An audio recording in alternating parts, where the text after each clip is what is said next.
तफ्तीश क्या थी जी कि 9 मई को बहुत बड़ी साजिश हुई। मुझे पूछ रहे हैं कि आप साजिश का हिस्सा थे। सुप्रीम कोर्ट का फैसला आ गया है कि इमरान खान को गैर कानूनी और गैर आईनी तौर पे उठाया गया, अगवा किया गया हाई कोर्ट के अंदर से। ये मैंने साजिश करके उठाया था अपने आप को। मैंने तो निकलने से पहले सुबह को जब मुझे अंदाजा हुआ कि ये मुझे पकड़ेंगे, हालांकि मेरे ऊपर कोई केस नहीं था, मैं सब पे बेल में था। जब मुझे पता चला तो मैंने पहले कहा कि वारंट दिखाओ और मुझे पकड़ लो। अगर किसी के पास वारंट है, सीधा मेरे पास वारंट लेके आए, मेरे वकील होंगे, लीगल होंगे, मैं खुद ही जाके जेल में तैयार हूं जाने के लिए। कोई इस तरह का ड्रामा ना करे।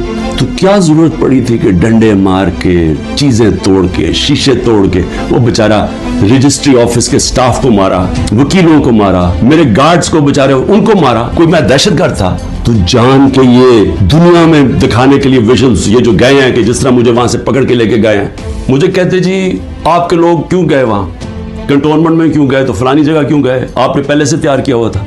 मैंने उनसे पूछा कि जब मुझे कमांडो एक्शन से उठाया जा रहा है वहां, तो किधर जाना था लोगों ने प्रोटेस्ट करने?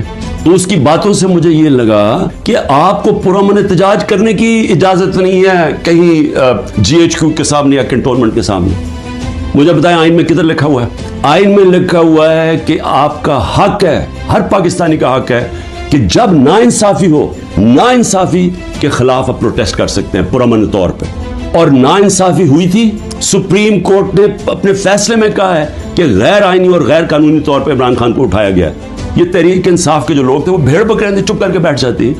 क्या उन्होंने गलत किया था कि अगर वो पुरअमन एहतजाज के लिए निकले थे? और उसके बाद पहले से ही तैयारी थी कि जो भी रद्द अमल आएगा वो पहले से तैयार बैठे थे कि इन्होंने ये बिल्डिंग चलानी है। और क्या आज IG पंजाब जो दंदनाता फिर रहा है, क्या इससे किसी ने नहीं पूछना कि वहां से 2 घंटे लग रहे हैं, वो लोग आ रहे हैं और या प्रोटेस्ट करने के लिए? किसी ने नहीं पूछना उससे कि जनाब आपकी पुलिस किधर थी? सारी जगह तो टेयर गैसिंग कर रहे थे, सारी जगह तो खड़ी थी, इधर क्यों नहीं गई? और किधर गया वो CCTV कैमरा? क्यों नहीं उसकी फुटेज आई सबके सामने? क्यों नहीं इंडिपेंडेंट इंक्वायरी हुई? साजिश थी और इंशाल्लाह ये साजिश आएगी सामने। सवाल ये क्यों नहीं पूछते कि वो लोग जो 25 लोगों को गोलियां से मारा गया, वो लोग जिनकी नौजवानों की टांगे चलेंगी, 3 लोगों की टांगे कटी, बिस्तर पे है, जो कमर पे गोली लगी, पैरालाइज हो गया, वो क्या पाकिस्तानी नहीं थे? उनका कोई हुकूक नहीं है, उनका कोई नाम ही नहीं ले रहा।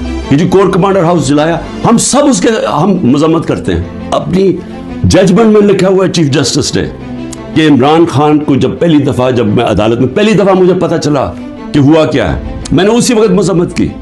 और मैंने कहा 27 साल में मैंने हमेशा अपनी पार्टी को कहा है कि आपने कानून के बीच में रहना। कितने लोग थे जो जिधर जो घर जलिया, बिल्डिंग जली, कितने होंगे? 100, 150, 200, 300, 400, 1000 होगा। तो 10,000 लोगों को किस तरह अंदर डाल दे और फिर उनको मौका दे दो कि वो बताएं तो सही कि उनकी साइड क्या थी। जी वो जो जियो फेंसिंग में वहां भी पहुंच गया ना, वो भी सारों को जेलों में डाल दी। कहा जज दोनों तरफ सुन के फैसले करता है, वन साइडेड फैसले नहीं करता कि एक जज, जूरी, एक्सिक्यूशनर, जनाब आप ही फैसला कर लेंगे जी ये इन्होंने किया और इनको पकड़ के मारना शुरू कर दो, पकड़ के लो और मिलिट्री कोर्ट्स बना दो ताकि कुछ चीज निकले ही ना, जैसे मर्जी सजा दे दो। बल्कि वो उनके ऐसे वो बोल रहे थे जैसे कि आप एहतजाज भी करना आपके लिए आपने कोई गद्दारी कर रहा है मुल्क के साथ, तो जमहूरियत खत्म कर दें, कहते मार्शल लॉ लग गया, तो कहें कि फिर जनाब जो मर्जी वो फैसला करेंगे वो करेंगे।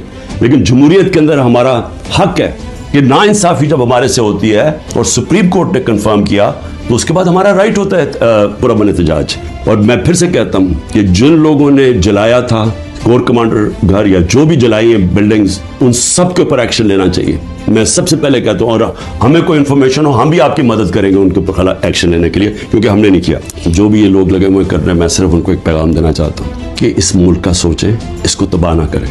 ये जो आप करने जा रहे हैं कि सबसे बड़ी पार्टी जो अक्सरियत पब्लिक जिसके साथ खड़ी है, और अक्सरियत का मतलब 70-80% पब्लिक आज जिसके साथ खड़ी है, इसको इमरान खान को ख़त्म करते करते मुल्क की जमहूरियत, मुल्क की आज़ादी, मुल्क के इदारे, मुल्क का आइन, इस सब को आप ख़त्म करते जा रहे हैं। और इससे कौमें बचती नहीं हैं, ख़ास तौर पे जो अखलाकियात ख़त्म कर रहे हैं।